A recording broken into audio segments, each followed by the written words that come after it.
Buenos días a todas y a todos, según Angusti. Hoy, un domingo más, nos presentamos aquí para hablar sobre el tema de la memoria histórica, no de combate ni de la guerra civil ni nada de eso. Hoy vamos a hablar de la fundación del Banco de Irún, de su repercusión en la ciudad. Hablamos siempre del mundo hasta el final de la guerra civil, más o menos. La fundación del Banco de Irún constituye un hito significativo en la historia económica de la ciudad. La iniciativa fue anunciada inicialmente a través de una circular en 1928 y un año más tarde, el 13 de marzo de 1929, se formalizó la creación de dicha entidad. Este acontecimiento tuvo lugar en un contexto económico sumamente complejo, la Gran Depresión, el año 29, acordaros, iniciativa iniciada en Estados Unidos, que provocó un colapso bursátil global, la devaluación de la peseta y una profunda crisis que afectó a la estabilidad política y social de España. El Banco de Irún fue impulsado por un grupo de agentes de aduanas locales que se identificaron en la creación de una entidad financiera propia. Era la oportunidad de consolidar y optimizar sus operaciones al disponer de una infraestructura económica próxima y adaptada a sus necesidades. La entidad se constituyó como sociedad anónima, contando con el informe favorable del Consejo Superior Bancario Español. Su fundación se enmarca en un periodo caracterizado por la proliferación de pequeñas entidades bancarias en el territorio guipuzcoano, reflejo de un dinamismo financiero orientado a atender las particularidades económicas locales. El capital inicial del Banco de Irún ascendió a 2 millones de pesetas,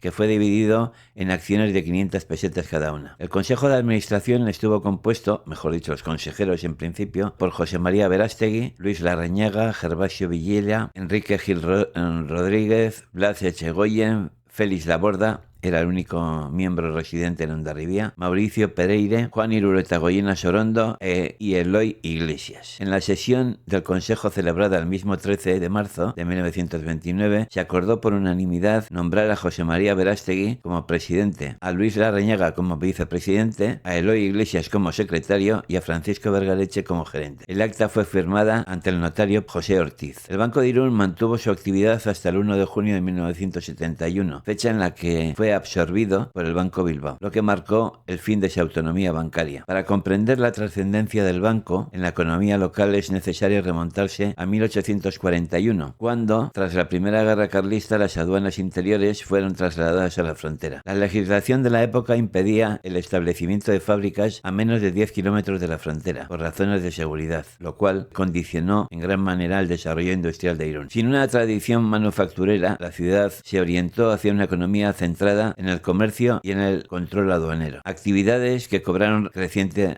relevancia. La construcción de la línea ferroviaria del norte fue determinante también para consolidar a Irún como un nudo estratégico en la exportación e importación de mercancías entre España y Europa. Esta dinámica convirtió a la ciudad en un centro neurálgico para las operaciones comerciales, generando empleo, flujo de capitales y la necesidad de servicios financieros especializados. Fue en este contexto cuando los miembros del Colegio Oficial de Agentes y comisionistas de la aduana de Irún impulsaron la creación de una entidad bancaria propia que apoyara y dinamizara sus actividades. Durante los años 34, 35 y la mitad del 36, el desempleo en Irún y sus alrededores alcanzó niveles alarmantes. El control que ejercían las agencias aduaneras sobre el transporte y el ferrocarril otorgaba a estas instituciones un poder considerable. Sin embargo, la situación laboral era precaria, como hemos dicho, bajos salarios, inestabilidad política e importantes tensiones sociales que caracterizaban la vida de la región. Ante esta realidad, el Ayuntamiento de Irún se vio obligado a habilitar comedores populares para paliar los efectos del empobrecimiento generalizado. La irrupción del golpe militar en junio de 1936 y el inicio de la guerra civil agravaron aún más la situación de la comarca del Bidasoa, que vivió un periodo de fuerte conflictividad social. El Banco de Irún sufrió graves consecuencias durante la contienda. Los bombardeos afectaron a su sede y varios de sus consejeros afines al bando sublevado fueron encarcelados o perseguidos. Durante los días de la batalla del Bidasoa, el Frente Popular asumió el control de las finanzas locales. El responsable económico del Frente, en Irún, Fermín Cuende, permitió durante un breve periodo de tiempo la retirada de fondos de las entidades bancarias,